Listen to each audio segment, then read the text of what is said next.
Donc, pensez qu'il était intéressant d'approfondir à partir de 3 pays. En l'occurrence, on avait souhaité travailler sur la base de la situation en Équateur parce qu'il nous semblait qu'il y avait là une forme de montée d'autoritarisme et de positionnement du néolibéralisme qui était, à mon avis, à notre avis en tout cas, intéressante à approfondir. Et les derniers événements qui ont eu lieu avec l'ambassade du Mexique montrent à quel point il se parlait de tout et c'est hyper inquiétant. Le deuxième, c'est bien entendu le Pérou avec le coup d'État fait par Boluarte et sa majorité, si on peut appeler ça une majorité, contre Pedro Castillo, et avec toute la violence qui a été de répression, avec les morts, les blessés, par centaines. Il n'entend pas? Non, c'est même de lui, c'est pourtant.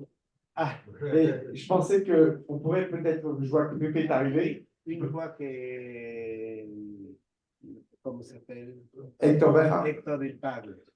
Oui, mais tu peux me traduire un petit peu? Oui. Parce que comme ça, moi, tu me dis, je m'arrête et puis tu... Non, non, mais ça va, hein, jusqu'à présent. D'accord.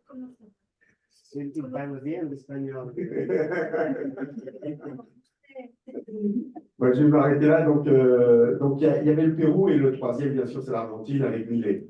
Les trois donc, vont nous amener à poser cette question de la montée des autoritarismes en lien avec le néolibéralisme qui est sous-jacent et qui est l'instrument, enfin, nécessaire justement de cet autoritarisme aujourd'hui en Amérique latine, mais aussi dans d'autres pays, en Europe, en Asie, et même en Afrique. Donc, il nous semble intéressant d'aborder ça sous ces 3 angles-là. Donc, ce que je vais proposer, c'est peut-être dans un premier temps de laisser la parole à Hector Berra, qui est de l'autre côté, et de pouvoir lui permettre de s'exprimer.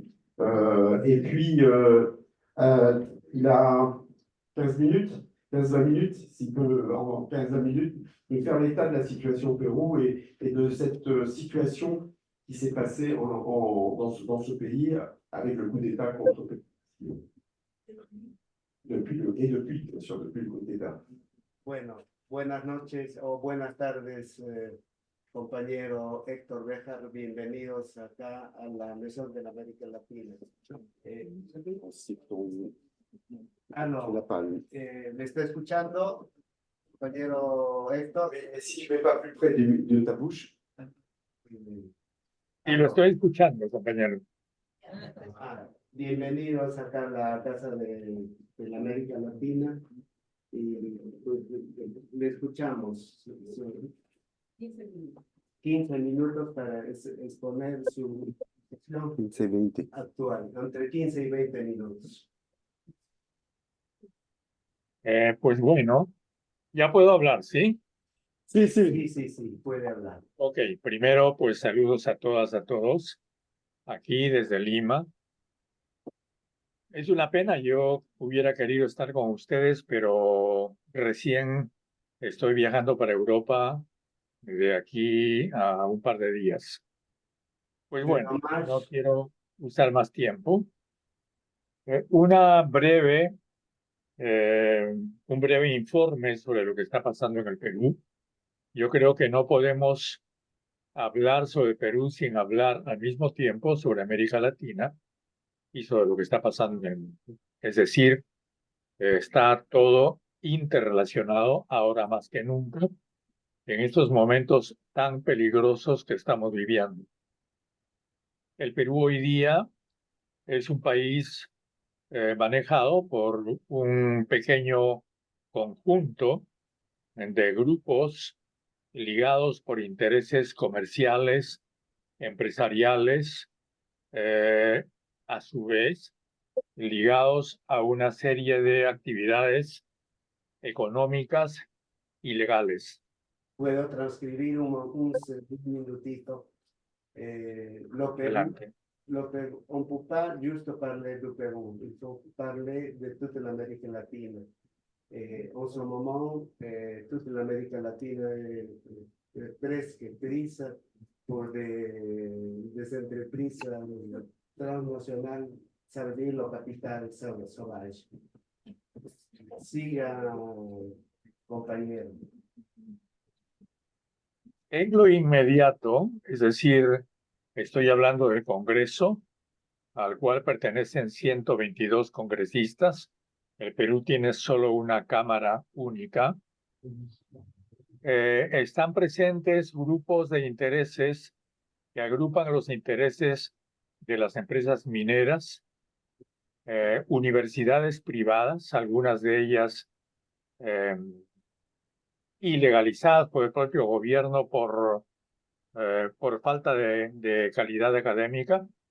Il y a sur le Parlement avec 122 représentants actuellement.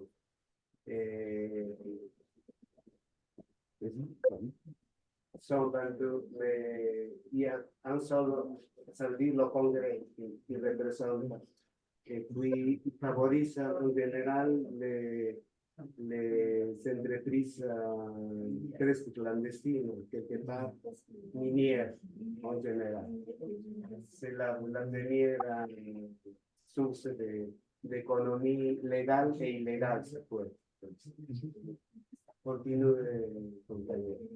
Grupos de transporte público, lo que se llama en lenguaje peruano informal, es decir, transporte público que trabaja por fuera de las normas urbanas, y pues grupos parecidos, administradoras de fondos de pensiones, y ese es el grupo inmediato, y ligado también al narcotráfico. Ça, il y a des groupes liés plutôt le plus fort, non? Dans la illégalité, on sait déjà c'est le narcotrafic. Il faudrait que tu parles plus fort. Pardon. Il y a Oui, voilà, je me demandais si les gens ne parlent pas l'espagnol, ils comprennent pas l'espagnol. il y a une liaison plutôt au narcotrafic. Vamos en español únicamente. Ok, muy bien. Más rápido. Muchas gracias. Creo que se están sincerando. Sí. Bueno, entonces continuamos. También en un telón de fondo, digamos, pero no tan de fondo, bastante próximo a la política cotidiana, están los bancos, las empresas constructoras y otros negocios que mueven mucho dinero hoy en el Perú. Entonces, estamos frente a un gobierno que representa directamente esos grupos y las pugnas entre esos grupos por el presupuesto general de la República. En el presupuesto general de la República hay una parte del presupuesto dedicada a la inversión pública en caminos, hospitales, etcétera, ¿no? El Perú tiene un sistema en el cual, de acuerdo con la Constitución de 1993, el Estado está impedido de realizar actividades económicas directas, de manera que está obligado a pasar para cualquier obra pública por estos grupos privados, lo cual genera en todo el país un conjunto de competencias que se mueven en un terreno más o menos mafioso, porque eso significa que hay una gran costumbre muy antigua de sobornar a los funcionarios públicos, y esto compromete tanto, de un lado, a los empresarios grandes y pequeños, como a los funcionarios también grandes y pequeños del Estado, que están unidos por actividades de tipo mafioso, digamos. Es decir, por actividades que tienen que ver con un sistema de sobornos. Bueno, eso es en general. Ahora, en particular, el Perú hoy día vive bajo una dominación cada vez más estrecha de los Estados Unidos en su política internacional. Como ustedes seguramente saben, Washington está ajustando rápidamente su influencia sobre América Latina en su competencia con China, y el Perú está en una posición estratégica porque, por un lado, tiene como su principal mercado y su principal inversor a la República Popular China, y por otro lado tiene como su principal e histórico dominador a los Estados Unidos. Y eso hace que en este momento la situación del Perú sea una situación muy cruzada entre la presión norteamericana y la influencia y la presencia económica enorme de China. Todo esto, repito, está impregnado por una presencia dominante de las actividades corruptas y de una corrupción muy generalizada, muy ligada al comercio de drogas, porque el Perú es uno de los, junto con Colombia, es una de las dos potencias productoras de cocaína de alta pureza en el mundo, lo cual significa un enorme aparato interno económico que cubre el cultivo de coca, la molienda de la coca, la refinación, los laboratorios, la distribución y la exportación de esa droga de alta pureza. Eso hace que en el Perú haya una zona conocida como Prime, que es prácticamente una zona liberada, es un gran laboratorio, aunque ese laboratorio está bajo una doble vigilancia. La vigilancia del ejército peruano y de la división de la DEA, de la División de Drogas de los Estados Unidos, que tiene en el Perú el nombre de vida. Es una repartición del Estado destinada supuestamente al combate contra la droga, pero que en general, en la práctica, es una especie de supervisión de la producción y la distribución de droga. Como simplemente una anécdota, porque no tengo tiempo para contarles esto con detalle. Como una anécdota de esto, tengan ustedes en cuenta que en el Perú está prohibido que la Fuerza Aérea derribe avionetas de la cocaína desde hace muchos años. Entonces, hay muchísimas pistas de salida de la droga por avionetas en distintas zonas del Perú, y pues también distintas rutas de exportación, tanto hacia Colombia como hacia Ecuador, Brasil y Europa, especialmente España y Ámsterdam, que son las dos puertas de entrada de la droga peruana a Europa. Ahora, como ustedes comprenderán, esto determina la política peruana. Y esto hace que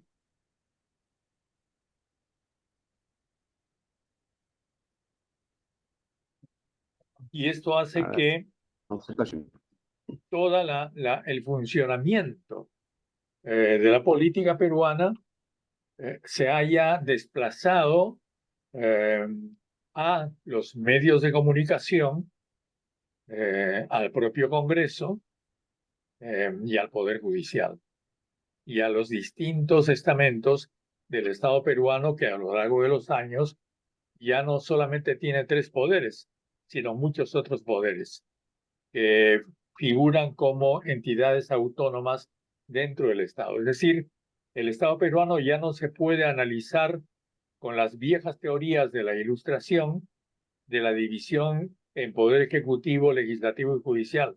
Ahora ya hay muchos otros poderes, tanto los poderes fácticos como los poderes legales, donde se desarrolla la política y donde los grupos, los grupos que disputan el presupuesto libran también sus batallas políticas. Todo esto hace que el sistema político se haya autonomizado de la sociedad y se haya desprendido de la sociedad. Y a su vez la sociedad peruana se ha alejado del sistema político. Lo cual hace que en conjunto tanto la actual Sí, presidenta señorita, dígame. como el Congreso y Sí, como sí, claro, sí. Germán, por favor, tienes que apagar tu micrófono.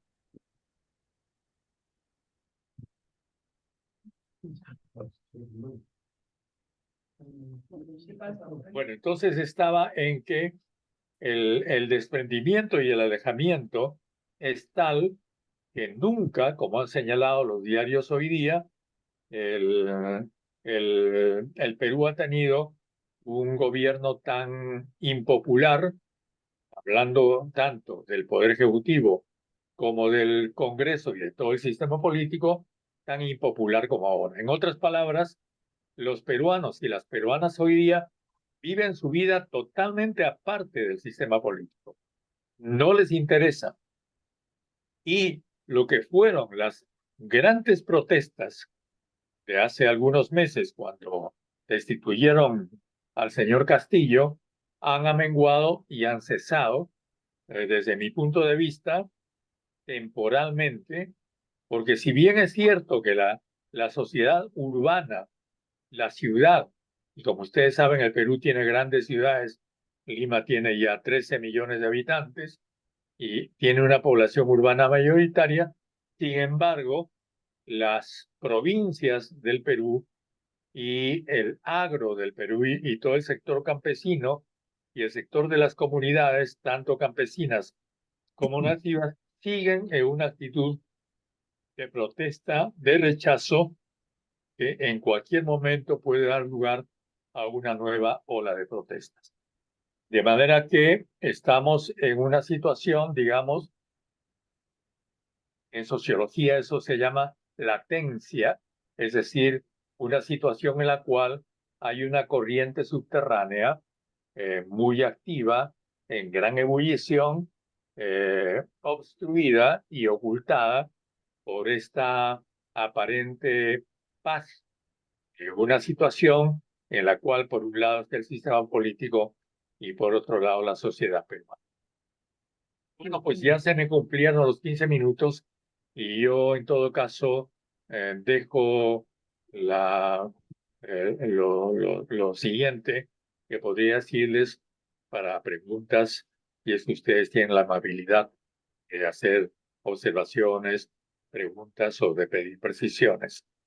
Y pues les agradezco una vez más haberme dado un espacio en esta subreunión. Gracias.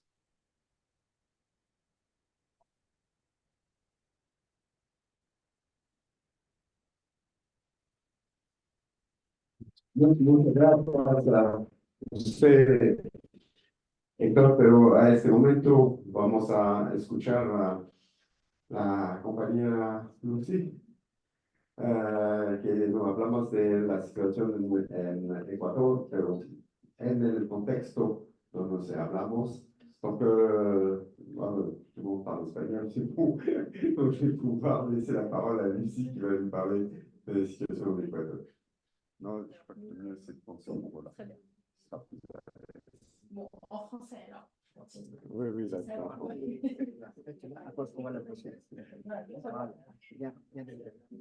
Alors, bonjour à toutes et à tous, c'est un plaisir d'être parmi vous. Alors, je choisis peut-être d'ouvrir cette discussion, cette présentation sur l'Équateur, sur l'actualité. Il me semble que, comme elle est d'autant plus brûlante depuis la semaine dernière, ça me semble le plus intéressant, avec l'intervention des forces de l'ordre équatoriennes dans l'ambassade du Mexique à Quito, qui a conduit à la capture de Jorge Glass, donc l'ancien vice-président à la fois au début de la mandature de Lénine Moreno à partir de 2017 jusqu'à début 2018, et auparavant, bien entendu, de Rafael Correa, voilà, parce qu'il est poursuivi pour plusieurs cas de corruption, condamné dans deux cas. Deux cas sont en cours d'étude de la justice de l'Équateur. Et donc, ça a provoqué voilà, tout un scandale politique parce que cette intervention est une violation du droit international patente de la part du président Daniel Noboa. Alors, Daniel Noboa, comment le situer? Peut-être que certains d'entre vous connaissent déjà le nom Noboa, qui est le nom voilà, de son père, sachant que son père s'est présenté, il me semble, 4 reprises lors d'élections présidentielles passées, n'a jamais été élu, son père. Mais son père est voilà, l'homme le plus riche d'Équateur, le magnat de la banane. Daniel Noboa possède par ailleurs la nationalité états-unienne. Voilà, donc ça dit des éléments voilà, de ce jeune président, hein, 36-37 ans, qui arrive au pouvoir avec une très faible expérience politique. Il a une mandature même pas de député. Voilà, il départ fraîchement quasiment des États-Unis. Donc voilà. On peut se poser la question, qu'est-ce que ça dit de l'Équateur contemporain? Qu'est-ce que ça dit de ce qui s'est passé aussi depuis le départ de Correa du pays?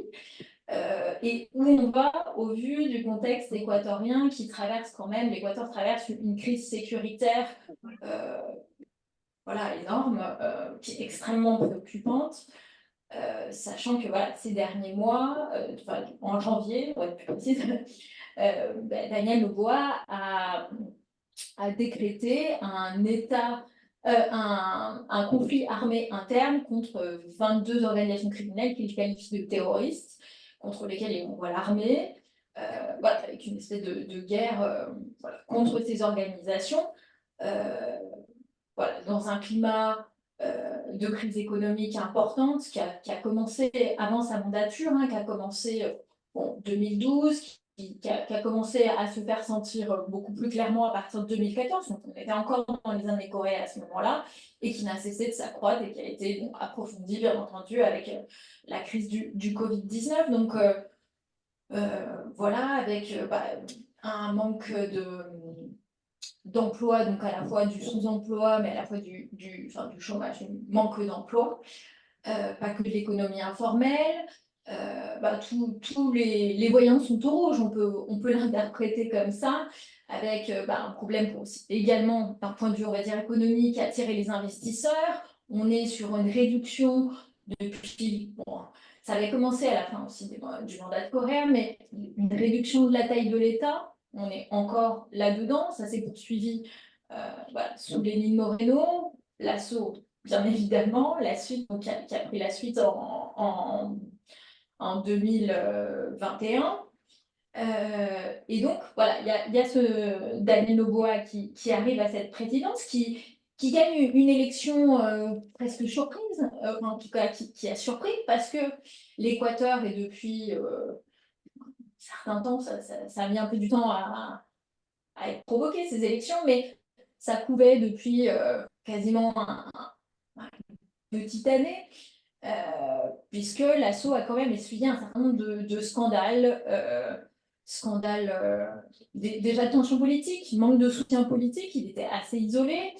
Le problème avec le beau-frère qui faisait partie, qui avait des liens avec la mafia albanaise, les Pandora Papers avec, il me semble, combien 14, 22, je ne sais même plus, société offshore, enfin bon, c'est les dossiers qui s'accumulent en fait, hein, et le soutien politique, même à droite, se délite.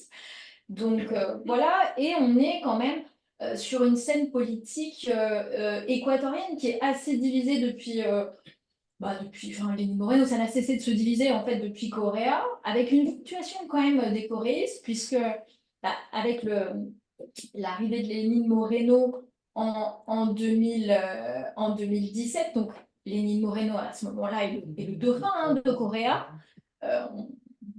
Le peuple qui vote pour lui vote pour une continuité, hein, sur le papier, c'est ça sur le programme.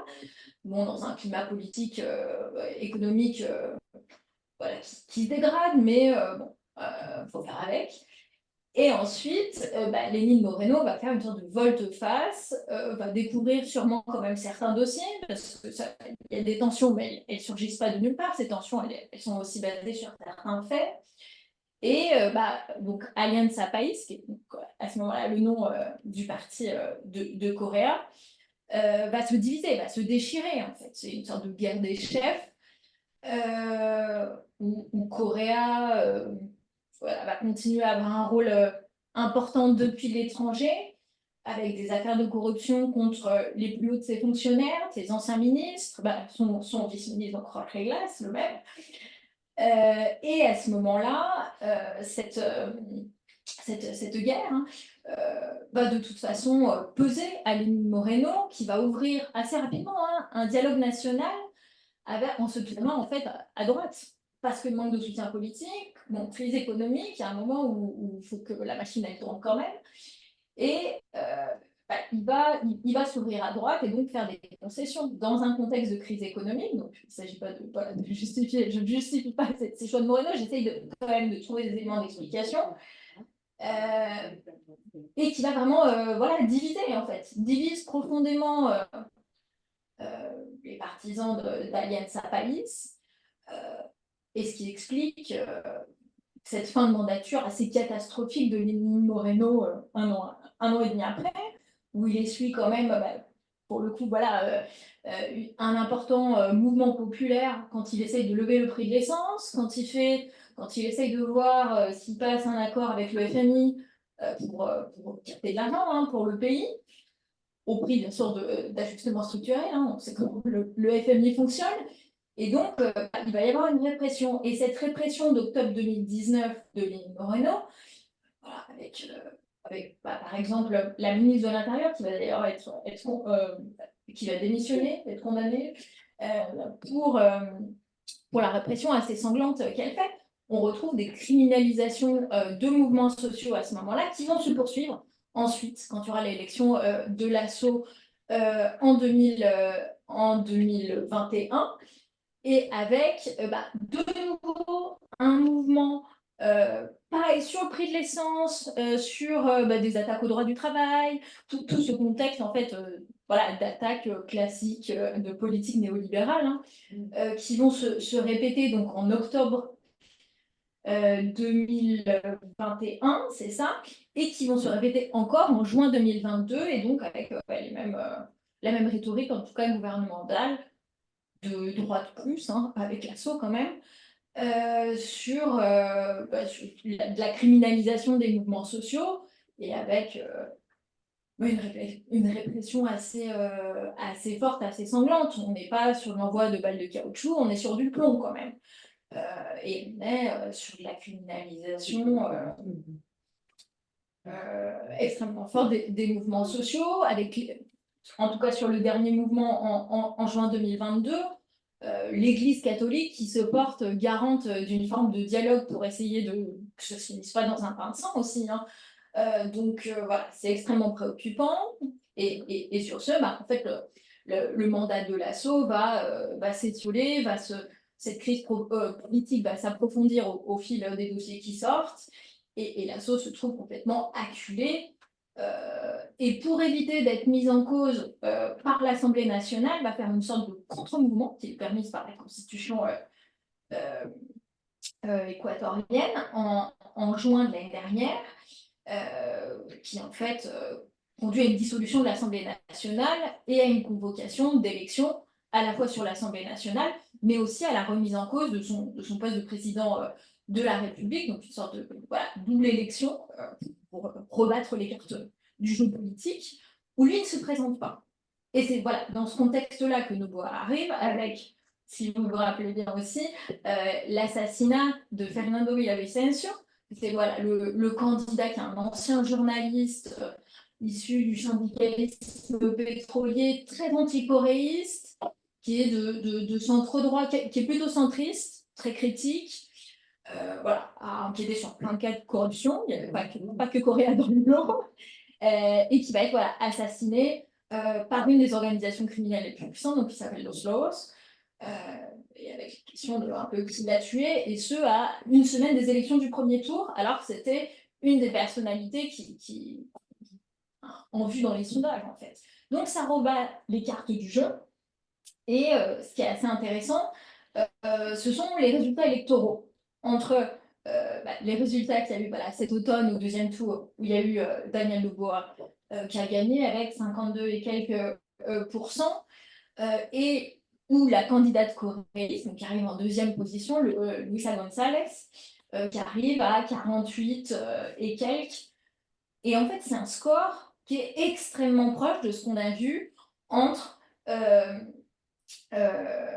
Lasso, donc qui gagne en 2021, et le candidat Andrés Arauz, coréiste précédent.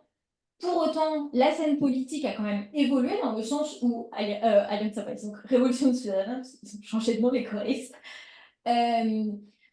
se sont renforcés électoralement, ont gagné des postes, beaucoup de postes aux échelles locales, dans les mairies, dans les gouvernements autonomes, donc sorte de gouvernements régionaux, quoi. Ce qui dit quelque chose et ce qui peut surprendre sur ce résultat d'élection de Noboa, mais ce qui s'explique aussi, comment dire, du côté assez partagé. Je pense qu'en Équateur, on ne peut pas assimiler la gauche simplement au coréisme. Il faut comprendre ce qui s'est joué à l'intérieur du coréisme depuis le départ ou à la fin, la dernière mandature au moins de Correa, pour comprendre la dose critique en fait, qui existe à gauche et qui provoque cette désunion et ce délitement de la scène politique et qui ne tient pas, qui est assez instable en fait. Et qui explique aussi le fort mécontentement des politiques contre les politiques néolibérales. Puis, bon, après, il y a le rôle du mouvement indigène, dont on pourra peut-être reparler dans les questions, mais qui est assez indépendant de ces mouvements, on va dire, des divers droites, du centre droit à des positions beaucoup plus. Voilà, merci.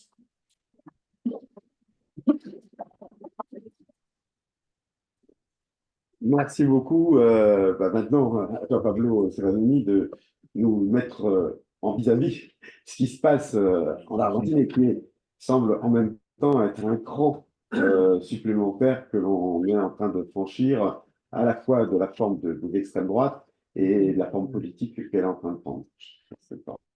Merci. Merci de m'inviter. Comme tu as dit, c'est un cas, l'Argentine est très intéressant pour revenir sur les nouveaux présidents. Et je commence par dire que, bon, vous savez, la victoire de Javier Milei a été une sorte de tremblement de terre sur la politique argentine, sur la société, parce que jamais l'Argentine a connu un outsider comme Milei, qui a remporté une présidentielle avec plus de 50% des voix. Et Milei, il a vraiment sorti de nulle part. C'est un président qui a passé des plateaux de télé à la présidence en 4 ou 5 ans.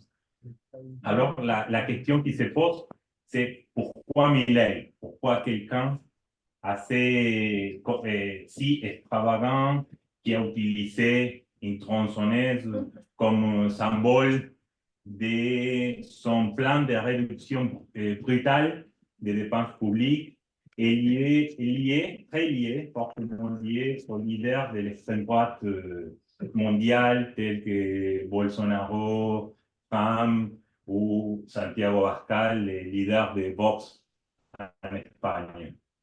Je commence, peut-être qu'on peut résumer.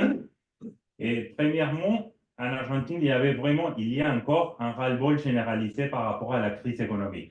Alors, Milei apparaissait comme un économiste très orthodoxe, mais en même temps, il a un style de rockstar.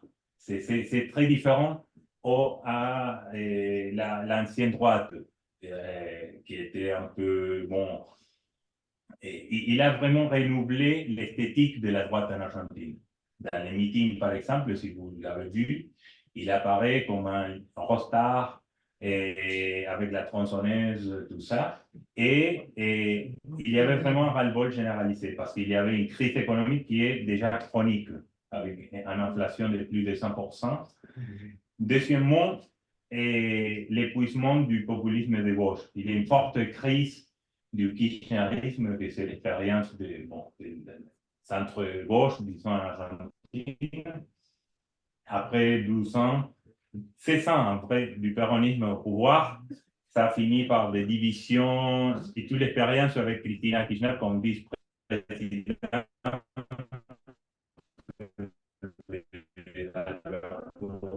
Fernández a été vraiment un problème, il y avait beaucoup de tensions et vraiment les gouvernements de Fernández, c'est le populisme gauche qui c'est pas seulement en Argentine, c'est aussi le corréisme Équateur, il y a beaucoup de problèmes avec la gauche en Bolivie, des divisions très fortes maintenant entre Evo Morales et Luis Arce, le président bolivien, il y a des problèmes partout. Et troisièmement, la crise de la droite conventionnelle est engloutie dans une lutte acharnée entre les modérés et les radicaux. Les partis de l'ancien président Mauricio Macri, c'est la droite, disons, conventionnelle, est divisée entre les colombes et les faucons, les radicaux et les modérés. Et la lutte interne était très forte. Milei a profité de ces divisions et aussi de l'échec de la présidence de Macri, qui a fini avec une inflation très forte et finalement il n'a pas pu gérer la crise économique. Mais on doit dire aussi que l'élection argentine est aussi dans un contexte plus global, parce que l'état d'esprit de l'électorat argentin ne se limite évidemment en Argentine. Il y avait aussi, comme des autres électorats, les Argentins ont voulu d'une façon donner un coup de pied dans la fourmilière. C'était une sorte de dire assez et voter pour quelqu'un qui avait sorti de nulle part, très radical, très extravagant, mais en même temps, c'est un peu sauter dans les vides parce que c'est complètement nouveau. Milei a récupéré les slogans « qu'ils s'en aillent tous », qui a été scandé en 2001. Peut-être que vous vous rappelez, en 2001, l'Argentine a vécu une crise très forte. Le président de l'époque, Fernando de la Rúa, a dû s'enfuir en hélicoptère et dans les rues, on scandait qu'ils s'en aillent tous. Et Milei a récupéré cet slogan. Et aussi, il a commencé à parler de la caste politique. Alors, il a réussi vraiment à canaliser la morosité ambiante et la volonté de contester les systèmes politiques. Et il répétait tout le temps les slogans « Vive la liberté, bordel ». Il a parlé beaucoup de la liberté. Il a parlé contre l'État d'une manière surprenante. Il a dit, par exemple, à la télé, l'État est un pédophile dans un jardin maternel avec les enfants enchaînés et enduits de vaseline. L'État, c'est les mal absolus. Alors, il a commencé à parler d'anarcho-capitalisme. C'était quelque chose de complètement étrange à la tradition politique argentine. Et il a incarné une sorte de rébellion antipoliticienne contre la politique politicienne. Vraiment, tout le monde... Et ça c'est très important parce qu'il y a une crise du populisme de gauche, mais aussi de la droite. Et il a incarné ces rejets un peu à tous les politiciens. Et il a fait une alliance de droite radicale. Par exemple, en même temps qu'il revendique un discours anarcho-capitaliste qui parle tout le temps contre l'État. Et il a fait une alliance avec une droite plus nationaliste, par exemple la vice-présidente Victoria Villarruel. C'est une nationaliste de droite très liée aux militaires de la dictature, les anciens militaires, pas les militaires en activité. Les anciens militaires, ils parlent de la mémoire complète, parce qu'il dit qu'il y a une revendication seulement d'une part, que c'est partialisé, on peut dire. Il y a une mémoire biaisé, on peut dire, en faveur de gauchistes, de guerrilleros et tout ça. Alors, mais si on revient un peu plus en arrière, on peut dire qu'en 2013, Milei était un économiste néoclassique, juste en 2013, un économiste néoclassique, il travaillait pour les privés et assez conventionnel du point de vue idéologique. Il était un libéral, mais avec une personnalité peut-être déjà assez excentrique. Mais en 2013, il a lu un article de l'économiste Murray Rothbard, un économiste anarcho-capitaliste assez marginal aux États-Unis, et il a dit j'étais trompé, et tout ce que j'ai appris à mes élèves, parce qu'il était prof d'économie, était faux, et il a vécu une sorte de conversion religieuse et après la lecture de ces articles à l'école, tout ça, mais dans une version très radicale. C'est la version de Rothbard, cet économiste américain. Et alors, il a commencé à apparaître à la télé, dans les plateaux télé. Il a commencé à parler contre l'État, contre Keynes, en français, Keynes. Il a dit, bon, Keynes. Et alors, il a commencé à attirer l'attention de nombreux jeunes post-adolescents qui ont commencé à lire ces auteurs anarcho-capitalistes. Mais à cette époque-là, c'était encore un phénomène assez étrange. Et il avait un style étrange avec les cheveux un peu pétards, tout ça. Et il parlait de l'anarcho-capitalisme, que c'est une tradition complètement étrange importée des États-Unis. Et bon, on pensait que c'était quelque chose de folklorique. Bon, beaucoup de politiques ont dit, bon, c'est un personnage que les journalistes invitent au plateau télé. Et parce qu'il est assez extravagant, mais il n'a pas aucune possibilité de gagner une élection. Mais en 2021, il a décidé de se présenter pour le Parlement. Il a eu 17% des voix dans la ville de Buenos Aires. Et ça, c'est la première signe qu'il pouvait attirer l'attention de l'électorat. Et finalement, il a fait une campagne très hétérodoxe. Et finalement, il a remporté les élections de novembre 2023 avec 56% des voix grâce au soutien de la droite, parce que l'ancien président Macri a appelé à voter pour lui, mais aussi il a réussi à gagner une grande partie des voix dans les zones populaires de tous les pays, notamment en Provence. Et ça, c'est très important, parce qu'en général, c'est pas, si on regarde la géographie électorale de Milei, c'est très différent à la géographie électorale de la droite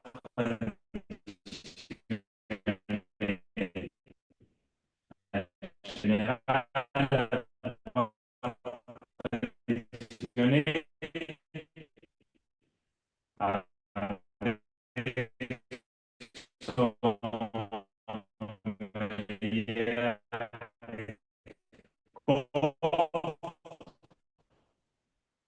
Dans la zone plus riche du agro-industriel. Et Milei a eu des très bons scores, par exemple, dans le programme de Salta dans le nord, il a une très forte zone et il allait faire un choc.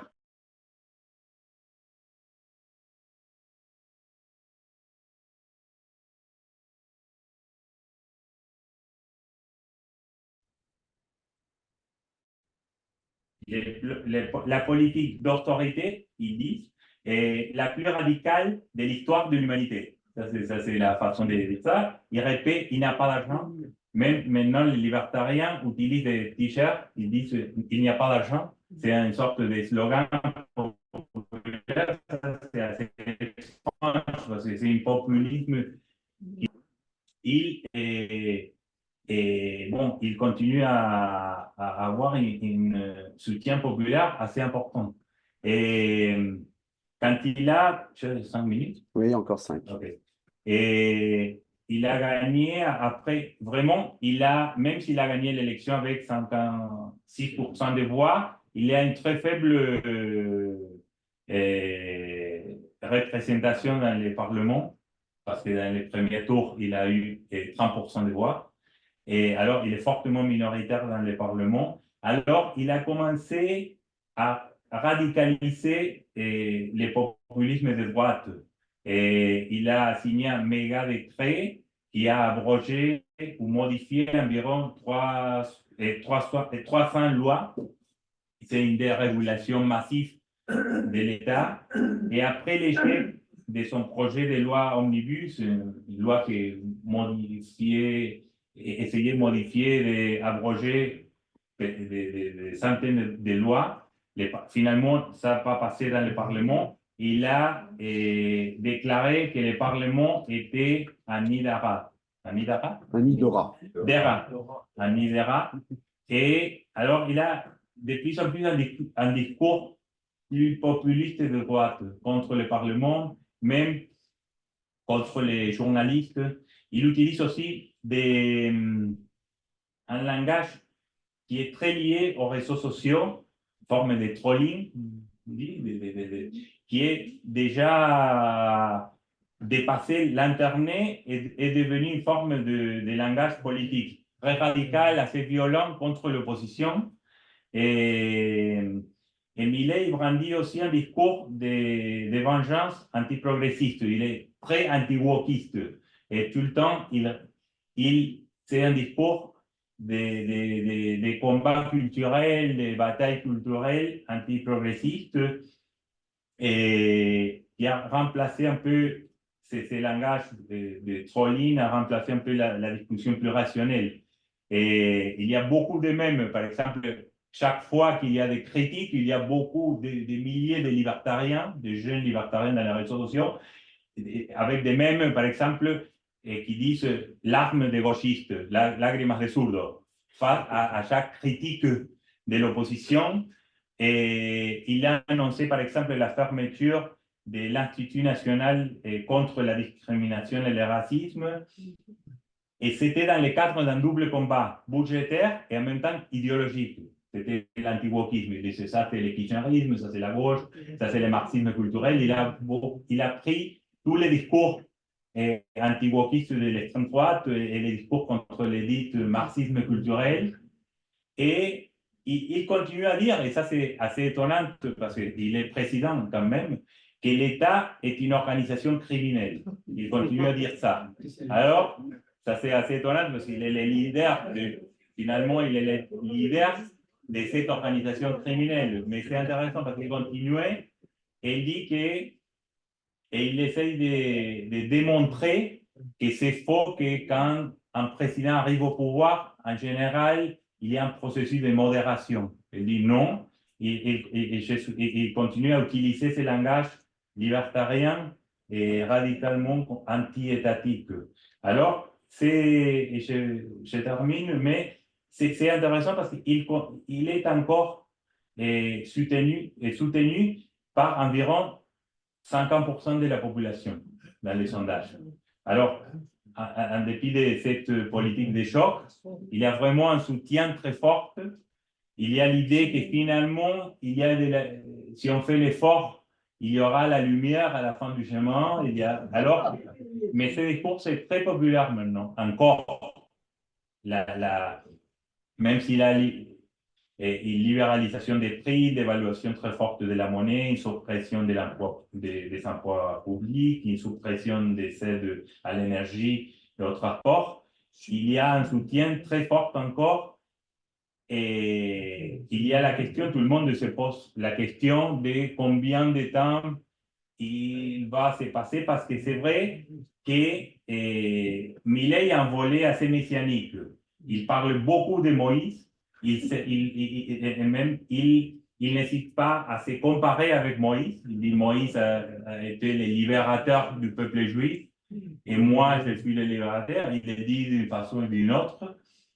Alors il y a cette côté messianique du leadership de Milei, mais c'est vrai que son destin politique va jouer sur une question centrale, s'il parvient ou non à baisser l'inflation. Ça, c'est parce que ça, c'est la raison pour laquelle il a été élu. Alors, pour l'instant, il y a une baisse modérée, mais il va démontrer peut-être en 2-3 mois qu'il y a un résultat. Et même s'il y a ces résultats, un côté, bon, un autre, comme des crises sociales, mais la baisse de l'inflation, c'est clé pour penser le destin politique de Milei, et c'est vraiment difficile d'anticiper, parce que si la nouveauté, c'est si radical que c'est difficile d'utiliser l'histoire pour faire des pronostics. Oui, des pronostics. Alors, il a commencé à radicaliser ses côtés populistes de droite, il a commencé à s'en prendre avec les journalistes, y compris les libéraux et conservateurs, et qui osent les critiquer. Mais vraiment, c'est difficile d'anticiper l'avenir politique parce que c'est vraiment un énigme. Sa gestion de l'État est plutôt chaotique parce que vraiment, il est contre l'État. Alors, c'est difficile de penser à un président qui est de façon si radicale contre l'État et qui pense que l'État qu'il gère, c'est une organisation criminelle. Et alors, il est enfermé dans un petit cercle où sa sœur occupe une place centrale. Le rapport de Milei avec sa sœur, c'est assez compliqué du point de vue psychologique. Et tout le monde se pose la question de combien de temps va durer la patience sociale. Mais finalement, je termine, je pense que c'est intéressant d'analyser comment cette utopie libertarienne ou anarcho-capitaliste finalement devient de plus en plus une forme de néolibéralisme autoritaire. Parce que l'autre, c'est une utopie. Finalement, ce n'est pas possible de gérer l'État avec des idées libertariennes qui sont contre l'État. Alors, il y a une traduction assez chaotique, mais qu'on peut voir, et une transition de cette utopie libertarienne, une sorte de néolibéralisme autoritaire, plus traditionnel. Mais le problème, c'est que le néolibéralisme des années 90 et l'Argentine a connu, bon, c'était développé dans un contexte mondial très différent. Maintenant, c'est différent, mais on peut voir, par exemple, la ministre de sécurité de Milei, Patricia Bullrich, a été la candidate de la droite, et l'ancien ministre de sécurité de Macri a un discours très autoritaire par rapport à la contestation sociale. Alors, si Milei, si finalement ces connexions, ces soutiens est fini, on peut voir peut-être une contestation dans la rue. Je pense que l'Argentine a une mémoire encore des contestations très fortes dans la rue. Il y a une tradition un peu comme en France. Mais on doit regarder vraiment s'il y a, parce que l'élection de Milei nous parle aussi d'une rupture, dans la politique, mais aussi dans la société. Et ces soutiens assez forts, un candidat si radical d'extrême droite, nous parle aussi des changements dans la société et surtout dans la jeunesse. Et on va voir si ils parviennent à construire un bloc social et politique, ou finalement c'est une expérience qui termine dans affaiblie par sa propre contradiction. Merci beaucoup. Merci beaucoup. Merci de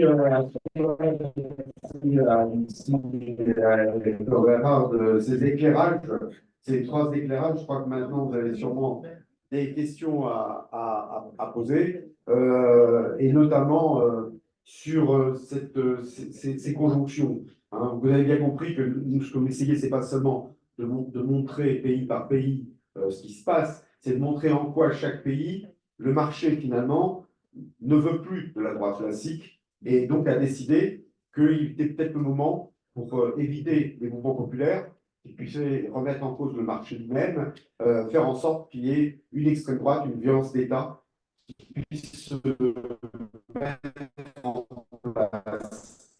Et c'est des violences d'État sous des formes différentes que l'on constate dans ces pays-là. Les trois témoignages, les trois analyses, essayez d'attirer votre attention dans l'état actuel d'où on est l'Amérique latine, sachant que c'est pas que l'Amérique latine, et je ne vous parle pas si Trump passe à la fin de l'année. Donc voilà vos remarques, vos réflexions là-dessus, sur comment vous... Alors, 1, 2, 3, je prends les questions. Alors, si vous pouvez traduire en même temps, puisque vous parlez tous espagnol, donc faites en même temps votre propre traduction pour Hector. D'accord. Le cas plus difficile, parce que c'est vraiment un cas plutôt psychiatrique, celui de l'Argentine, et parce que là, on est vraiment devant un phénomène qui est plutôt unique, mais pas comparable avec l'extrême droite de Bolsonaro, qui avait tenu une ligne économique d'appui aux intérêts du pays. Et tandis que le cas de l'Argentine, économiquement, s'est livré au marché international. Et le fil conducteur pour moi de l'ensemble de nos amis qui ont exposé ce soir, c'est aussi l'échec des gouvernements de gauche, des gouvernements progressistes, ou des gouvernements de centre-gauche, on appelle comme on veut, dans chaque pays. Et c'est des réalités. C'est des réalités qu'on ne peut pas ne pas voir et qu'il faut que d'un point de vue des mouvements progressistes, on analyse parce que c'est des situations qui sont assez délicates et on n'a pas su vraiment aller jusqu'au bout de certaines valeurs. Et les promesses n'ont pas été tenues. Il y a eu même une inertie énorme, c'est-à-dire le cas de l'Argentine avec Fernandez, ça a été vraiment catastrophique parce qu'il n'y avait rien qui se passait, mis à part l'inflation. Ce n'est pas pour rien qu'Emilia il gagne à partir de la question économique. Ceci dit, Hector m'a beaucoup attiré l'attention parce que c'est ce qui passe un petit peu dans tout le reste de l'Amérique latine et qui se passe ici aussi en France, c'est des intérêts des gens sur la politique. Et ça, c'est aussi une plaque tournante, si on peut dire, dans l'analyse de la situation et de tout ça. Bon, je ne voulais pas être plus long, mais merci beaucoup.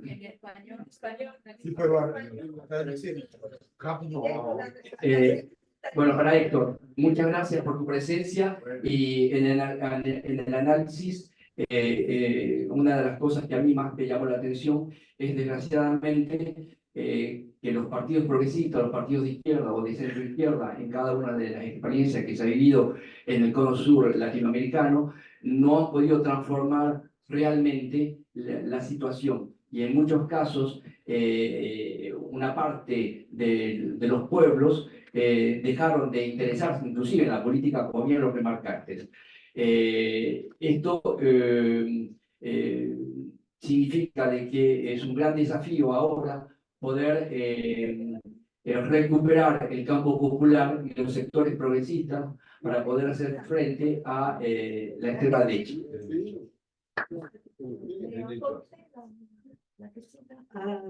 Voy a intentar con español. Pero hay que ser un poquito paciente porque va a ser bastante malo. Gracias. Entonces, además, en observador cualquiera y especialista de nada. Pero voy a hacer 2 o 3 así, remarques y una pregunta final para la señora. Algunas cosas para repetirse con lo que ya ha hecho, ya has... ¿Sí lo he dicho? Bueno, y una primera cosa es que hay una especie de cambio semántico, perdón, ¿así? Okay. Que es bastante insoportable y que origina errores graves. Es decir, no se puede, según yo, hablar de lo que sea, de anarquismo, de liberalismo, de pacifismo, de cristianismo, sin ponerse en un marco de pensamiento que es lo que es. Si no, estamos en la estafa, en la esclavería. Otras cosas es que eso también se habla ya de la globalización, del hecho que estas tendencias no solo aparecen en América Latina, sino también aquí, porque todos nos movemos, porque en muchos casos de dobles ciudadanías encontramos la misma cosa, es decir, una forma de uberización de la sociedad y de violencia, de apartheid. Y algunos ejemplos, en Francia, basta con todo lo juicio. En Italia, la fiscalidad es un racket.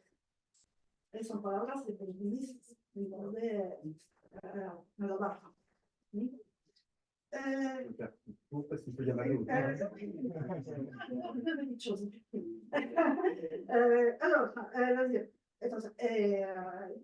divorcia? ¿Por qué se divorcia entre la sociedad y la clase política? Es que hay mucha incompetencia y mucha falta de confianza y un gran desprecio por las instituciones y su funcionamiento.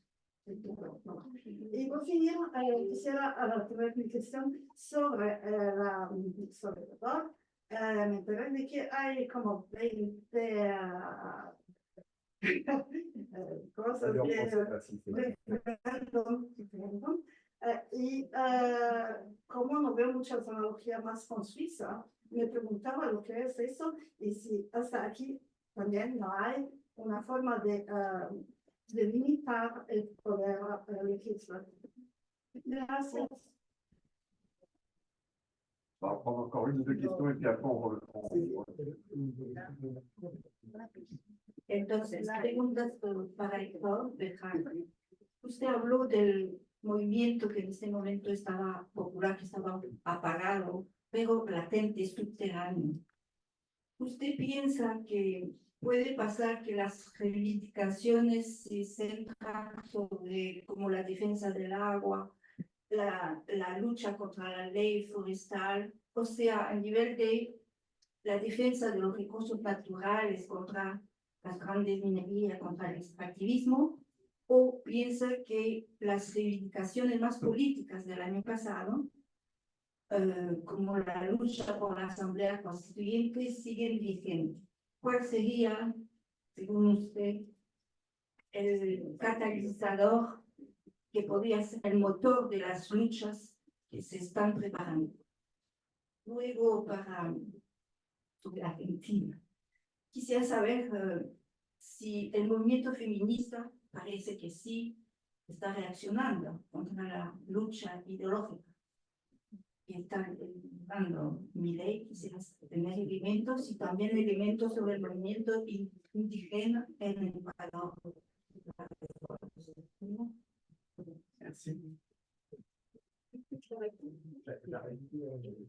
Señor Béjar, mi pregunta es la siguiente. Usted acaba de hacer el diagnóstico de la realidad económica social del Perú, pero si nos damos cuenta, desde hace 200 años, esta realidad económica social en crisis, en constante crisis, ha sido la constante de la realidad peruana. Simplemente que han cambiado los regímenes y han cambiado las formas de las mafias que han actuado en nuestro país.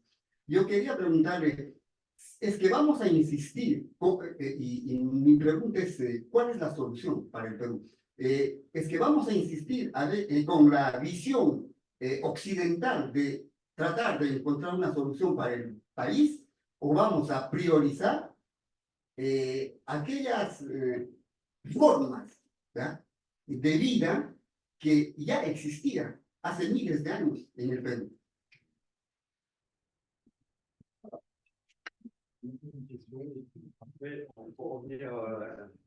Sí, yo quisiera, para Héctor Béjar, agregando un poco lo que ya se ha dicho respecto a Perú, quisiera preguntar cuál es el diagnóstico que se está haciendo ahora sobre Perú, habida cuenta que, además de lo que ya se ha dicho, el Perú tiene el estigma del terrorismo. Hace muy poco tiempo han muerto más de 50 personas en afán de protestar cívicamente en las calles. Entonces la pregunta concreta es, habida cuenta de que hay ese estigma que se ha creado debido a un problema no resuelto en el Perú, el tema del terrorismo. Lamentablemente las ciencias sociales también han omitido este tema y simplemente han hecho la tabla rasa y no se refieren a este derecho que tiene el pueblo peruano y todos los pueblos de Latinoamérica y todos los pueblos del mundo a organizarse y protestar. Gracias. Je pense que le temps nous étant compté, on va, si vous voulez bien, donner la parole à Héctor Berra pour qu'il puisse déjà donner une réponse, et puis après, bien sûr, à chacun de vous deux, de manière à pouvoir essayer de finir dans les temps, parce que la Maison d'Amérique latine, c'est 8h30, 8h45, et après, on ouvre la porte. Donc, voilà, c'est comme ça. ¿Puedo responder, Héctor Berra, por favor?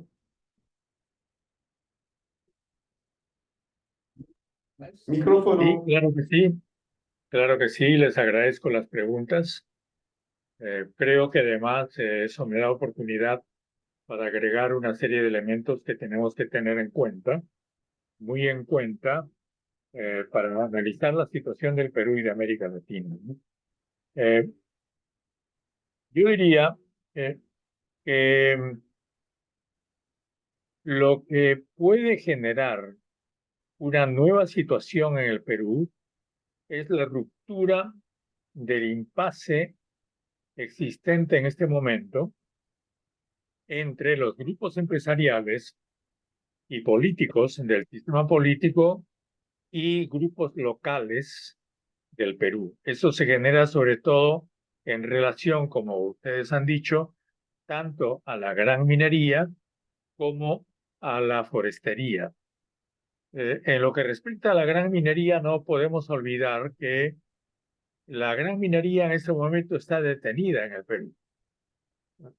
Cerca de 40 proyectos mineros grandes están detenidos por temor a la reacción popular. Proyectos como, por ejemplo, el de Tía María, que compromete a todo un valle del sur del Perú, como el de Conga, que compromete también el agua de una ciudad del norte como Cajamarca.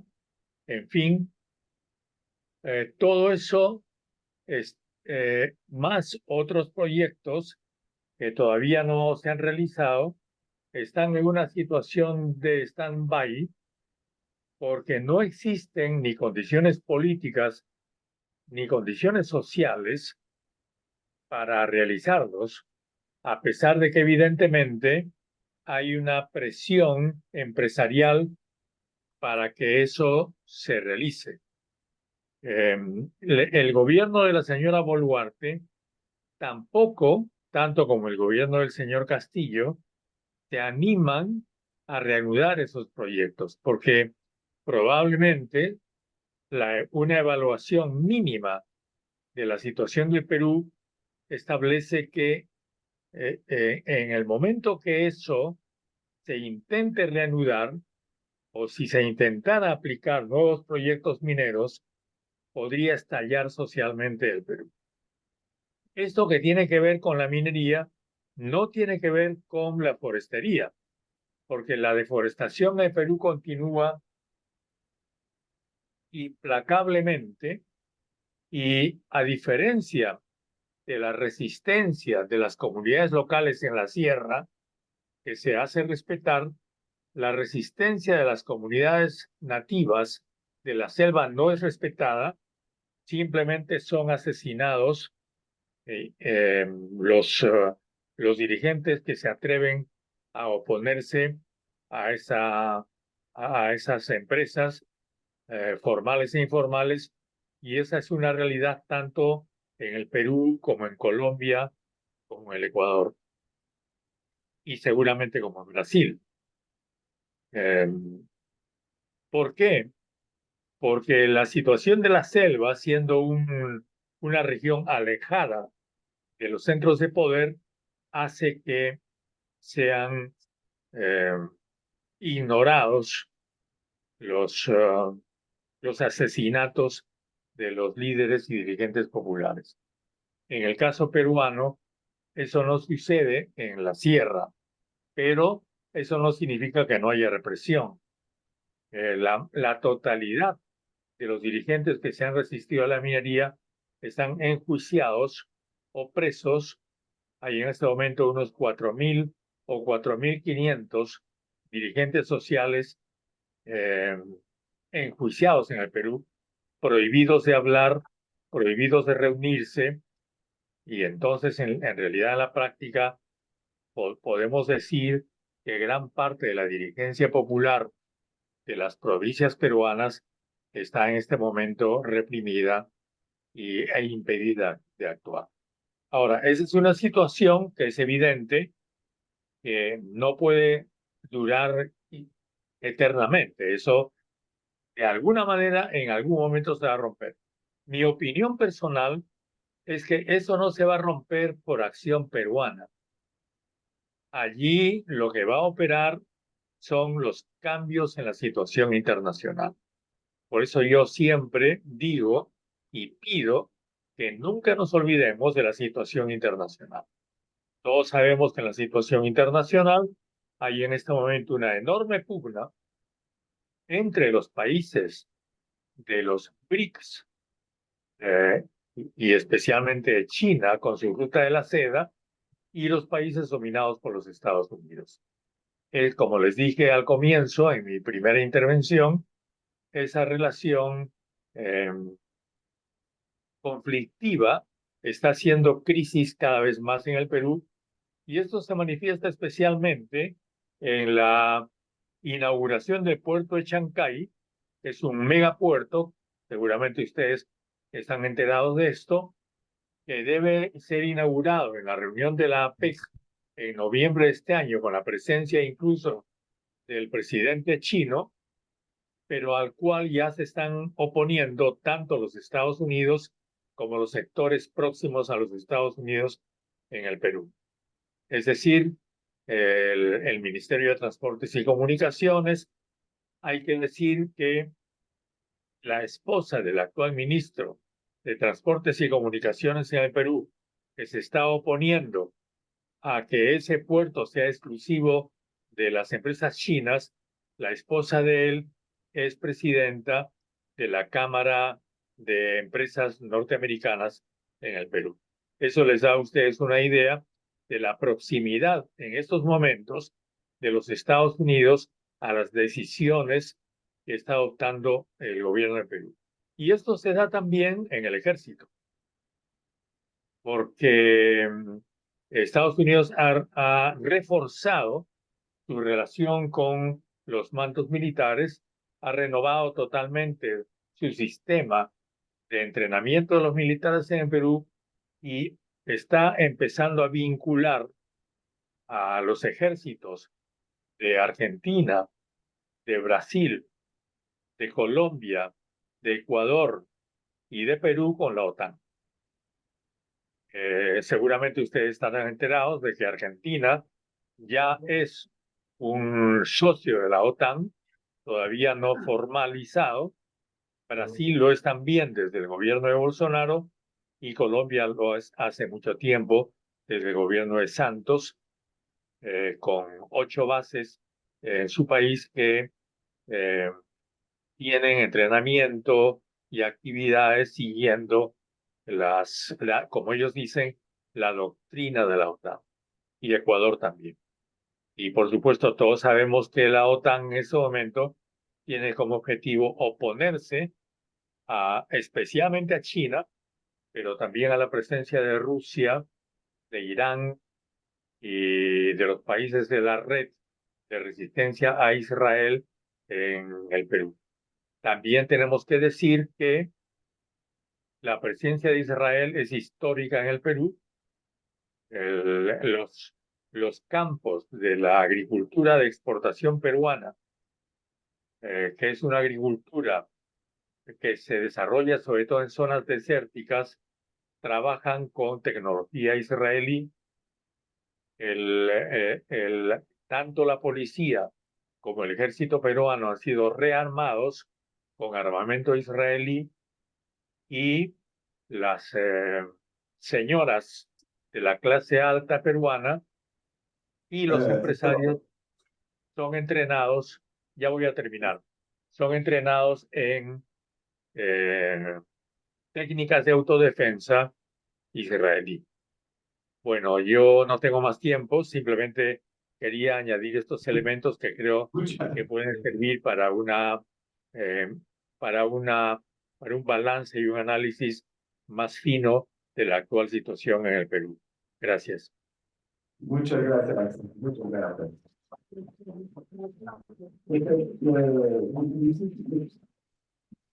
À toi, et puis comme ça, tu pourras conclure. Pardon. Oui, extrêmement rapidement. Peut-être la question sur l'enjeu sur le pouvoir législatif. Ce qui est intéressant en Équateur, c'est que à l'Assemblée nationale, c'est le mouvement choréiste qui a le plus de sièges actuellement. Et le reste de la scène politique est assez divisé, demeure assez divisé. Ça fait déjà plusieurs années que ça l'est. Et dans ce sens, c'est plutôt un contre-pouvoir, en fait.